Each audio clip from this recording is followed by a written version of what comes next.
उपस्थित सभी सदस्यों का आदर सहित अभिवादन एवं स्वागत भी। सभी सदस्य अपने अपने इष्ट देव का ध्यान करें। माता गायत्री के मंत्रों का एक बार उच्चारण अवश्य कर ले। साथ ही अपनी प्रेरणा स्रोत एवं अपने गुरुजनों को अंतर मन से अभिवादन कर ले। हम लोगों के द्वारा प्रतिदिन सुबह में कक्षा आयोजित की जाती है। शनिवार के दिन हम लोगों ने लग्न लगने से बनने वाले सुख, संपन्नता, धन इत्यादि के योग पर आधारित कक्षा आयोजित की थी। लग्न लगने से संबंधित काफी योग बनते हैं। आज की कक्षा में हम लोग लग्न एवं लग्नेश से बनने वाले सामान्यतः जो दुख, निर्धनता या दरिद्रता के जो योग बनते हैं, जिससे हमारा जीवन समस्याओं में घिर जाता है, तो कुंडली में ऐसे कौन कौन से योग बनते हैं लग्न लगने से संबंधित, जिससे हम यह जान पाए कि दुख या निर्धनता के योग बन रहे हैं या समय आने वाले हैं। कब समय आएंगे तो वह तो ग्रहों की दशाओं से निर्धारित होता है। यदि कोई सदस्य पिछली कक्षा जो सुख से संबंधित लग्न एवं लग्नेश से बनने वाले सुख एवं संपन्नता से संबंधित की कक्षा में शामिल नहीं हो पाए थे, तो आज की वीडियो के डिस्क्रिप्शन में हम पिछली कक्षा की वीडियो की लिंक दे देंगे। आप वहां से देख सकते हैं एवं समझ सकते हैं। तो आइए शुरू करते हैं हम लोग आज की विषय वस्तु। इससे पहले एक बार और बतला दें कि यदि कोई कक्षा में नया है और आप प्रतिदिन की कक्षा में शामिल होना चाहते हैं तो स्क्रीन पर दिख रहे नंबर पर व्हाट्सएप पर कक्षा में कंटिन्यू हो सकते हैं, या इस वीडियो के डिस्क्रिप्शन में हमने अपने व्हाट्सएप समूह का लिंक भी दे दिया, वहां से भी आप शामिल हो सकते हैं। तो सबसे पहले हमें क्या समझना होगा कि लग्न कौन सा भाव होता है कुंडली में एवं लग्नेश कौन होते हैं। यह दोनों विषय वस्तु को समझना होगा। कुंडली का सदैव यह भाव जो होता है ऊपर वाला पूर्ण वर्गाकार, यह लग्न कहा जाता है। इसमें जो भी राशि लिखी गई होती है, कोई भी राशि होगी, 1 से लेके 101 से लेके 12 के बीच में ही कोई संख्याएं होंगी। वह संख्याएं नहीं होती, वो राशियों के द्योतक होते हैं। यदि आपके कुंडली में अगर 4 नंबर की राशि यहाँ पर लिखी गई है तो आप यहाँ पर देख सकते हैं कि 4 नंबर राशि के स्वामी कौन है, तो चंद्रदेव है, तो आपके लग्नेश चंद्रमा हो गए। यदि यहाँ पर 1 नंबर की राशि है तो एक यहाँ पर देखें, 1 और 8 के स्वामी मंगल देव होते हैं, तो आपके लग्नेश मंगल देव हो गए। इस प्रकार से आप लोग अपने अपने लग्न एवं लग्नेश को पहचान लेंगे। अब हम लोग चलते हैं सूत्रों पर चर्चा करते हैं। तो सबसे पहले दुख या निर्धनता या दरिद्रता। अब निर्धनता अलग चीज है, दरिद्रता एवं निर्धनता दोनों लगभग एक दूसरे के पूरक कहे जा सकते हैं, लेकिन फिर भी दोनों शब्दों में अंतर है। दुख अलग शब्द है। अमीर व्यक्ति भी, सुखी संपन्न व्यक्ति भी दुखों का सामना कर सकता है, और निर्धन व्यक्ति भी सुखों की अनुभूति कर सकता है। ऐसी स्थिति बनती है या नहीं बनती है? बिल्कुल होती है। हाँ। तो आइए चलते हैं, अब हम लोग आज की कक्षा में पहले सूत्र की तरफ बढ़ते हैं। यदि लग्नेश निर्बल अवस्था में हो, अब मान लिया जाए कोई भी तो लग्न, कोई भी तो ग्रह मानना ही पड़ेगा। उदाहरण स्वरूप अगर यहीं पे 8 नंबर की राशि लिखी गई हो और तो स्वामी कौन हो गए? मंगल देव हो गए। अब मंगल देव कुंडली के सुख भाव, बुद्धि भाव या भाग्य भाव, इन तीनों में से कहीं भी एक जगह हो और कमजोर अवस्था में हो, निर्बल अवस्था में, तो अब हम लोगों को यह समझना है कि कोई भी लग्नेश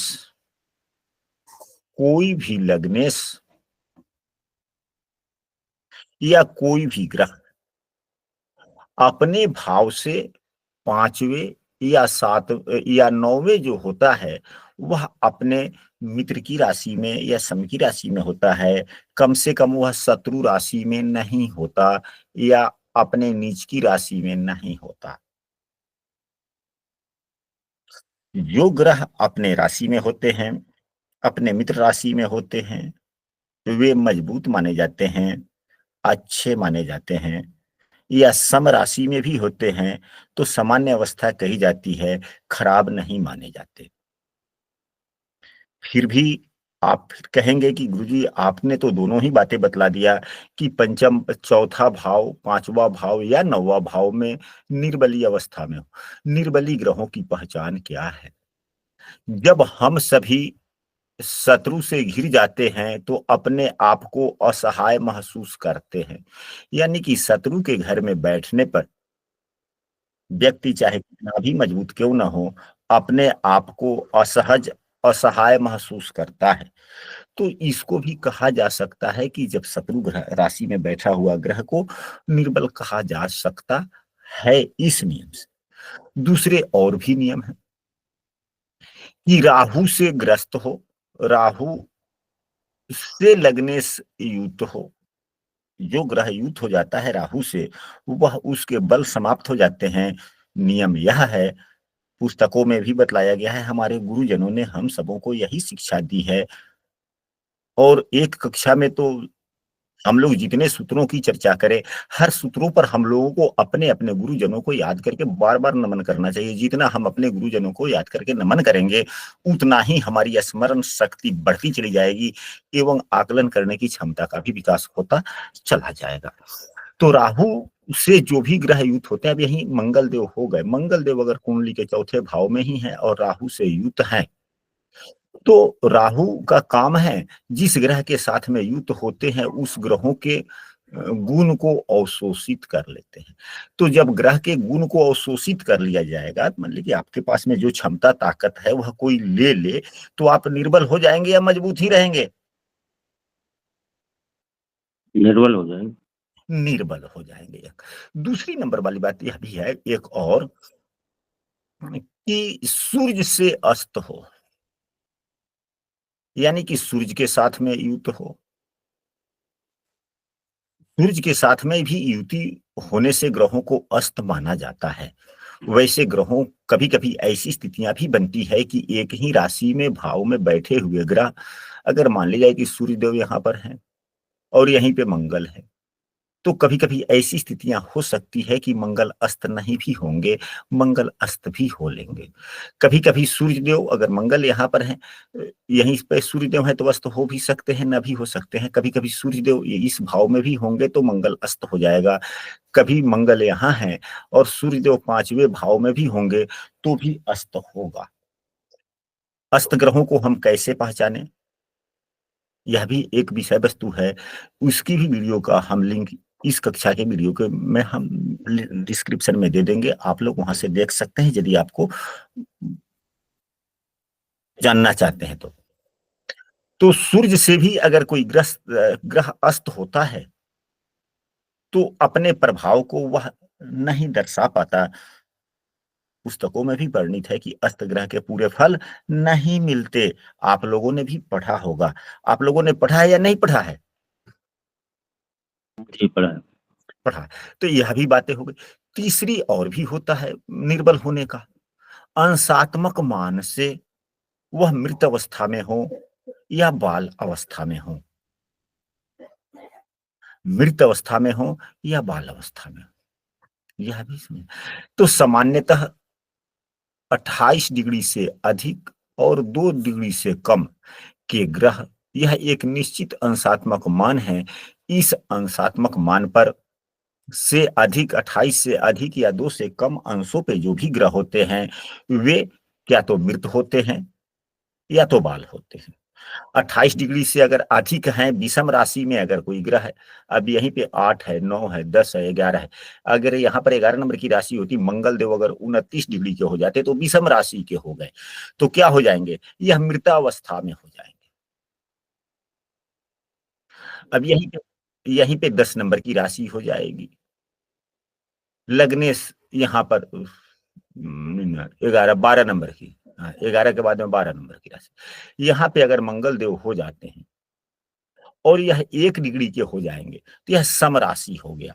तो सम राशि में 1-2 अंशों तक नहीं, 6 अंशों तक मृत माना जाता है।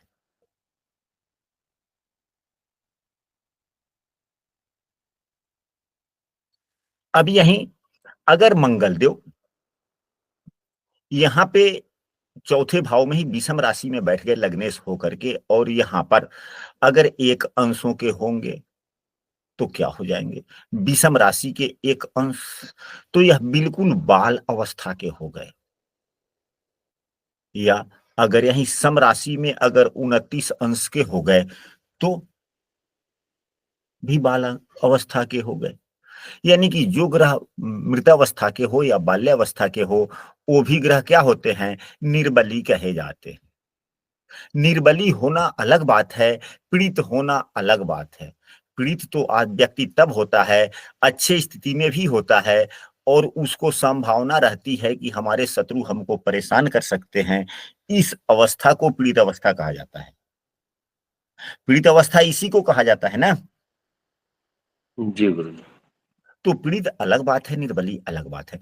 तो हम अब आशा करते हैं कि आप सभी यह समझ पाए होंगे कि किसी भी ग्रह को हम लोग निर्बली या निर्बल कैसे समझते हैं। तो अब सूत्र पर हम लोग आगे बढ़ते हैं कि यदि लग्नेश निर्बल हो, यदि लग्नेश, रुकिए जरा सा बोर्ड साफ करते हैं।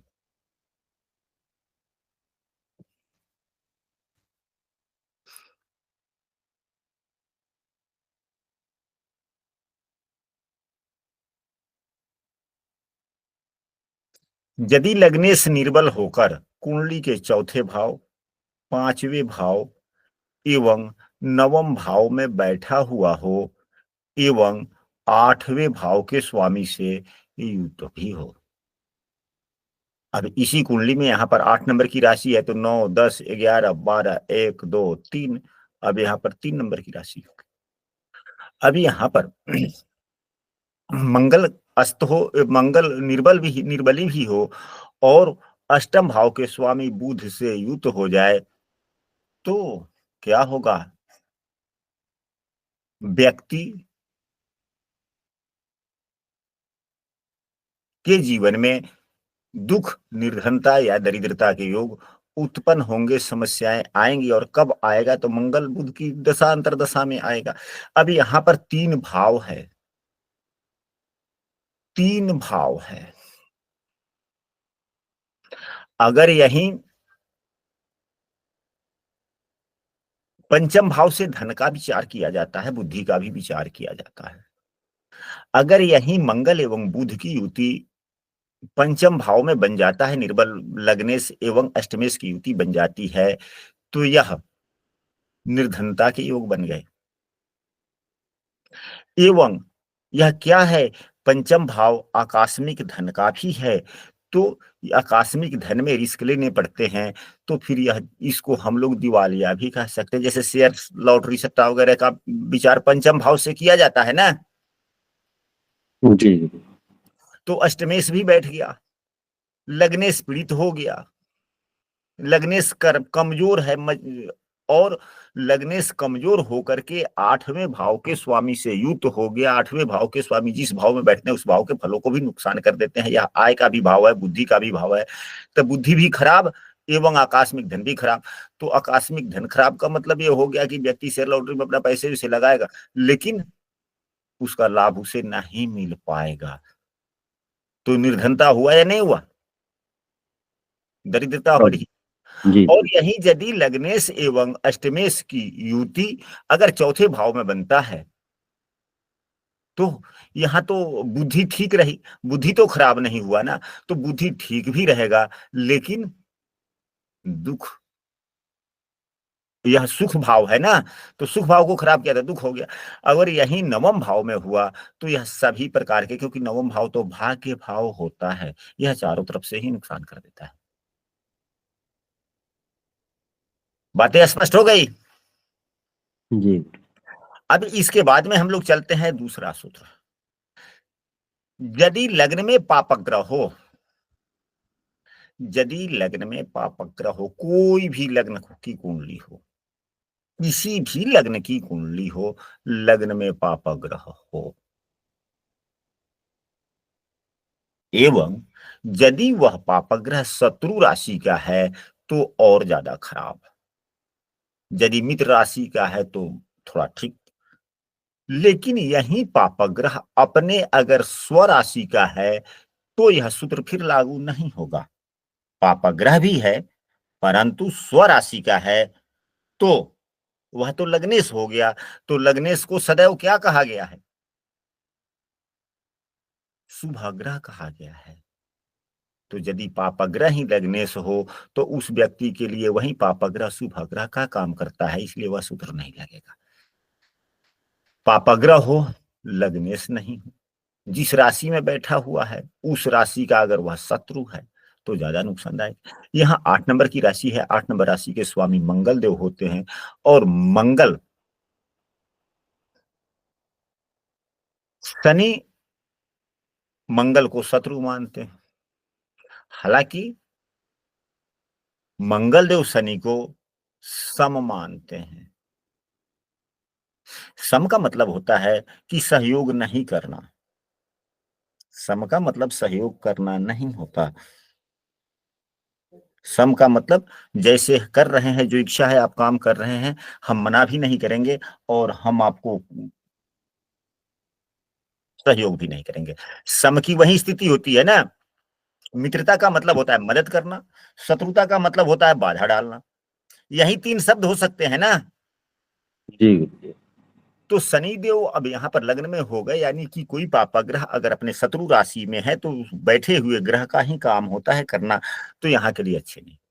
ये कहने का मतलब लग्न में पापग्रह हो एवं लग्नेश कुंडली के किसी भी भाव में हो, लग्नेश कुंडली के किसी भी भाव में। अब यहाँ पर 8 नंबर की राशि है, सभी राशि लिख लेते हैं। 9, 10, 11, 12, 1, 2, 3, 4, 5, 6, 7 किसी भी भाव में हो और पाप युक्त या पाप दृष्ट हो। अब यहीं पे मंगल देव बैठ जाते हैं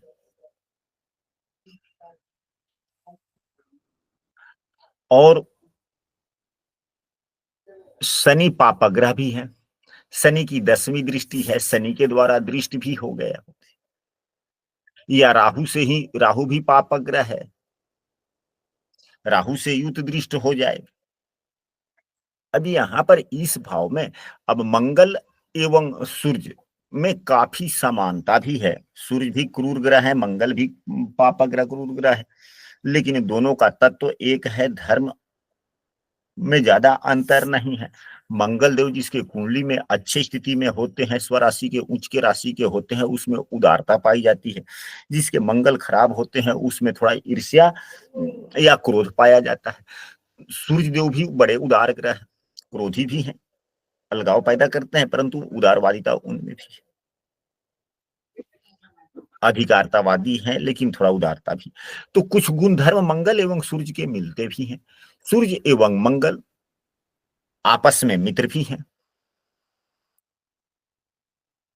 तो सूर्य की यदि दृष्टि मंगल लग्नेश पर पड़ती है तो उतना नुकसानदायक नहीं होगा। ग्रहों के गुण धर्म के आधार पर भी दृष्टि युति के फल प्रभाव को हम लोगों को आकलन करना चाहिए।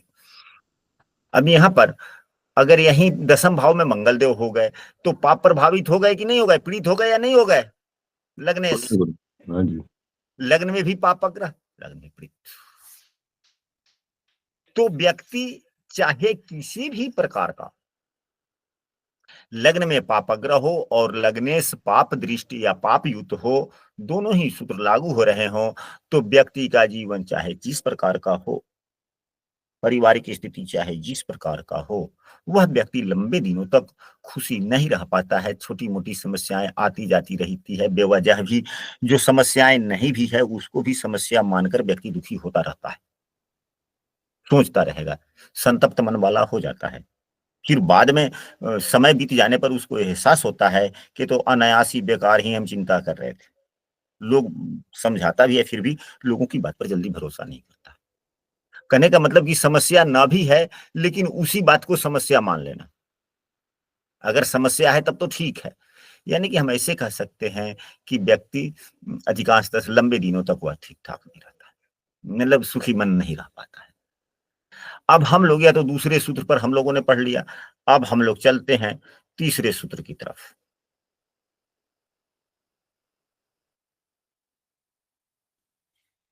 दूसरा भी पढ़ा, तीसरे सूत्र। तीसरा सूत्र है कि लग्न में शनि देव हों, शत्रु राशि के हों या किसी भी राशि के हों, कम से कम अपने स्वराशि के ना हों। लग्न में शनि देव हों, अपने राशि के ना हों। अपने राशि के भी होंगे फिर भी सूत्र लागू होता है, परंतु थोड़ा वह कम प्रभावी होता है, क्योंकि वह तो स्वयं लग्नेश हो गए ना। ये वाली बात। और छठे भाव में मंगल देव हो जाए और आठवें भाव में राहु देव हो जाए, यह जो है क्या है? समस्याओं का जड़ है। सबसे बड़ी समस्याओं का जड़ है। अगर इनकी स्थिति अच्छी ना हो, शुभ राशि में ना हो, शुभ दृष्टि ना हो, तो इस प्रकार के योग यह सारे प्रकार के समस्याओं का जड़ है। इसके कारण क्या है? कुछ तो नहीं है, बात केवल समझना है। हम लोगों को क्या समझना है? तो पूर्व की कक्षाओं में जो हम लोगों ने बेसिक बातें पढ़ी थी, जो हम लोगों ने बेसिक बातें पढ़ ली थी, उसी बातों को मंथन करना है। हम लोगों ने यह पढ़ा है कि शुभग्रह जहां उदार होते हैं, वहीं पापग्रह क्या होते हैं? स्वार्थिक तो होता है। दो ही तो शब्द है, उदार या स्वार्थी, दो ही शब्द है ना। जी बिल्कुल। तो उदारता बहुत अच्छा गुण है, तो जो शुभ चीज है शुभग्रह।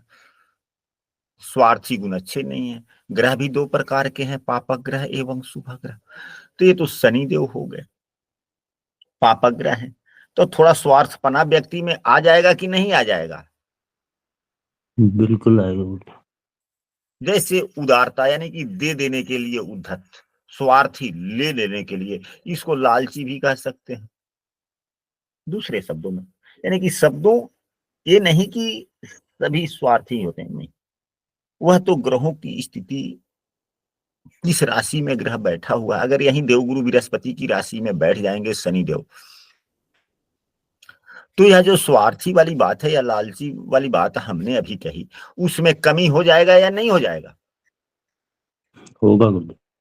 या देवगुरु बृहस्पति से युत दृष्ट हो जाएंगे या शुक्र से युत दृष्ट हो जाएंगे, शुभग्रह से जो भी ग्रह युत दृष्ट हो जाता है, तो उसमें शुभता बढ़ जाती है, शुभ गुणों का समावेश हो जाता है।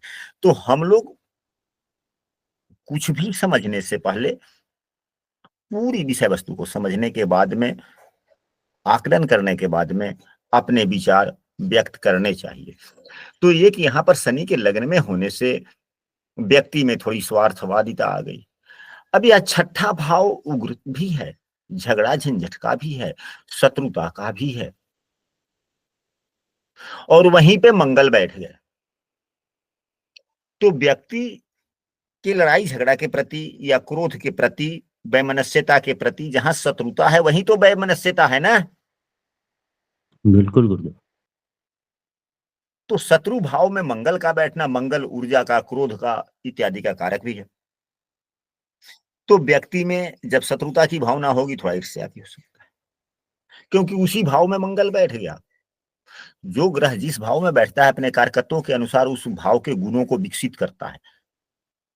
तो भाव के गुणों को विकसित कर दिया, उग्रता वाली बात, शत्रुता वाली भाव विकसित किया। तीसरा, राहु क्या है? आकस्मिक सोच है, और यह आठवां भाव आकस्मिक सोच का ही।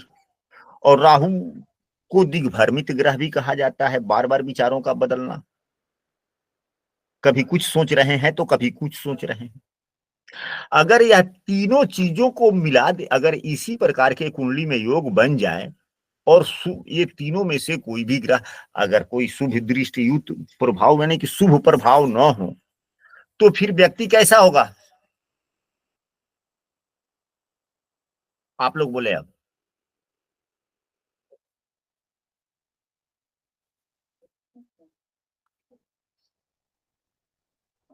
शायद आप लोगों ने इस बात को नहीं समझ पाए आप लोग। समझ तो गए गुरुदेव, सही शब्द नहीं आ रहे। लेकिन गुरुजी थोड़ा झगड़ालू भी होगा, ईर्ष्यालु टाइप से, स्वार्थी, और साथ में मतलब वो ये नहीं सोच पाएगा कि मैं जो कर रहा हूँ कि वो ठीक है या गलत है। तो फिर जब यह इतने अगर खराब स्थिति है, तो फिर दुख दरिद्रता निर्धनता वाली बात आ गई कि नहीं आ गई? बिल्कुल गुरुदेव। चलिए ठीक है। अब इसके बाद में हम लोग चौथे सूत्र पर चलते हैं। लग्नेश कुंडली में कहीं भी हो, खराब स्थिति में हो,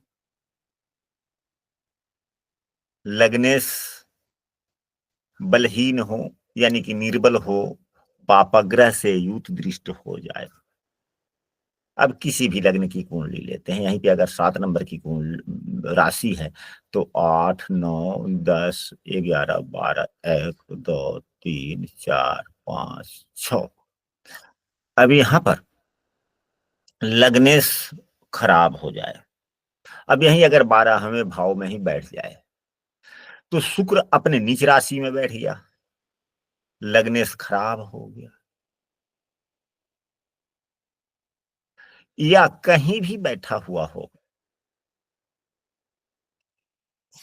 पाप दृष्ट हो जाए, खराब भाव के स्वामी के द्वारा युत दृष्ट हो जाए या पापग्रह से युत दृष्ट हो जाए। अब यहीं पे शुक्रदेव शुभ भाव में है लेकिन पापग्रह से युत दृष्ट हो जाए, अब यहीं मंगल से दृष्ट हो जाए, मंगल भी पापग्रह, राहु केतु से युत दृष्ट हो जाए, वो भी पापग्रह है। और केंद्र भाव में एक भी ग्रह न हो, यानी कि लग्नेश खराब हो,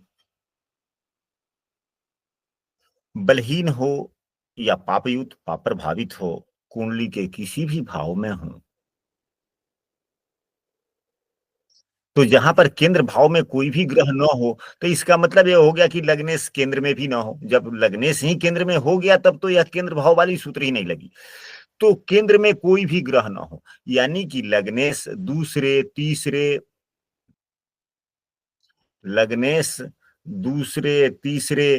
5वें 6ठे 8वें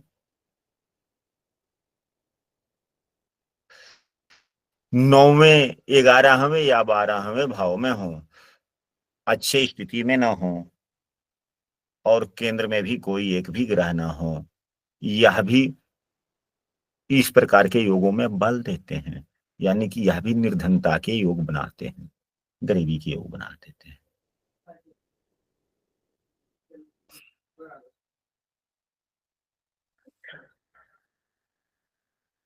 चौथे सूत्र हो गया। 5वां सूत्र, सामान्यतः लग्नेश कुंडली का कोई भी ग्रह जो भी बनता है, लग्नेश कुंडली के 6ठे भाव में बैठ जाए, 8वें भाव में बैठ जाए या 12वें भाव में बैठ जाए,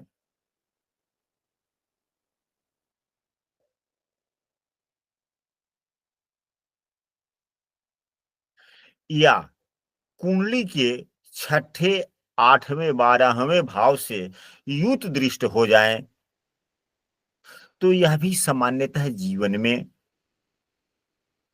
समयानुसार परेशान करते हैं एवं धन हानि करवाते हैं। लग्नेश का संबंध कुंडली के 6ठे 8वें 12वें भाव से होना, चाहे इस 6ठे 8वें 12वें भाव में बैठ जाए, चाहे इस भाव के स्वामी से युत दृष्ट हो जाए, तो भी समस्याएं आती रहती है।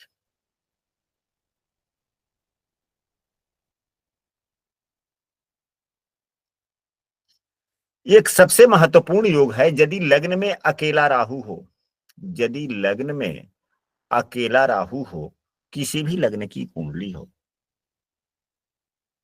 एवं शनि एवं मंगल दोनों से ही दृष्ट हो राहु, लग्न में राहु हो और शनि तथा मंगल दोनों से ही दृष्टि या युक्त हो, युति होने पर उतना ज्यादा नुकसानदायक नहीं होता, लेकिन अगर दृष्ट हो जाता है, अगर यहीं शनिदेव यहां पर हो तो इनकी तीसरी दृष्टि पड़ जाएगी। मंगल अगर यहां पर हो जाए तो मंगल की दृष्टि, या मंगल छठे भाव में हो जाए तो इनकी दृष्टि, या शनिदेव यहां ना होकर शनिदेव यहां हो तो शनिदेव की 10वीं दृष्टि। अब यहां पर यह देखना है कि शनि एवं मंगल की जो दृष्टि पड़ रही है तो शनि एवं मंगल की मजबूती कितनी है। जितने मजबूत शनि एवं मंगल उतनी ही समस्या। अब इसी उदाहरण कुंडली में ले लीजिए, अगर शनि 11वें भाव से देखते तो ये शनिदेव शत्रु राशि में है, तो जो ग्रह शत्रु राशि में होता है स्वयं पीड़ित हो जाता है, स्वयं खराब हो जाता है। लेकिन शत्रु के घर में रहकर कोई व्यक्ति सुखी हुआ है क्या? नहीं गुरुदेव। तो आपको पीड़ित करने वाले अगर स्वयं शत्रु के घर में हो तो आपको पीड़ित नहीं करते, ये वाली बात होगी, या करते हैं तो कम करते हैं। लेकिन आपका शत्रु अगर मजबूत है, हमारा शत्रु अगर मजबूत है और अच्छी स्थिति में है, वह ज्यादा पीड़ित करता है, ज्यादा पीड़ित करता है कि नहीं करता है?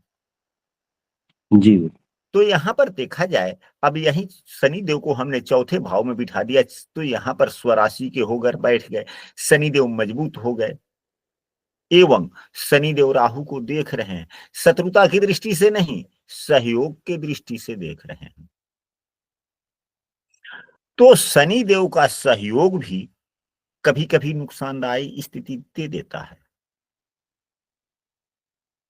अब इसी उदाहरण को ले लीजिए, तो शनिदेव आलस्य के भी कारक है, शत्रुता के भी कारक, भले पापाग्रह भी है, आलस्य के कारक है, आलस्य भी दे दिए। यहाँ मंगल देव बैठ गए, मंगल देव मीन राशि के हैं, यहाँ पर अगर यहीं पे बैठते, अगर 7वें भाव में मंगल देव बैठ जाते, 10वें भाव में बैठते तो मंगल नीच के हो जाते, नीच के मंगल की दृष्टि हो जाती तो खराब, नीच के ग्रह की दृष्टि और खराब हो जाती है, वो भी हो जाता। यह 7वें भाव में मंगल देव हो जाते, यह स्वयं खुद क्या हो जाते, तो यह स्वयं राहु से दृष्ट हो जाते, केतु से युत हो जाते। तो जब कोई भी ग्रह केतु राहु से युत दृष्ट होता है तो उसके गुणों में कमी आ जाती है, इस तो यहाँ पर कम उतना यह प्रभाव नहीं देंगे, लेकिन यही 12 छठे भाव में हो जाएंगे तो भी समस्या हो गई, क्योंकि छठा भाव वैसे भी पापग्रह का भाव होता है, छठे भाव में बैठे हुए पापग्रह वैसे बलवान हो जाते हैं।